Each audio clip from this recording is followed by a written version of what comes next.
આ કલિયુગમાં છે ને, જ્યારે બીજા ઉપર વીતે ને ત્યારે કહે છે કર્મોની સજા છે, અને જ્યારે પોતાના ઉપર વીતે ને ત્યારે કહેશે ઈશ્વરની પરીક્ષા છે. કેટલું ઇઝીલી લોકો એવું કહી આપે છે ને, અને કહેતા પણ શરમ નથી આવતી. બીજાનું દુઃખ કંઈ નથી, પોતાનું દુઃખ દુઃખ કહેવાય. કેટલા એવા લોકો દુનિયામાં છે, અને એકબીજાનો સાથ આપવાની જગ્યા એના પર તરત ટોન્ટિંગ અને આંગળી ઉઠાવવા માટે રેડી જ હોય છે. બરાબર ને?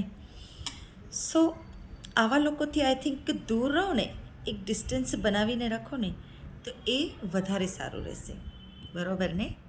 મારો વિડીયો પસંદ આવે અને મારા વિચાર પસંદ આવે તો સબસ્ક્રાઈબ પણ કરજો અને લાઈક પણ કરજો.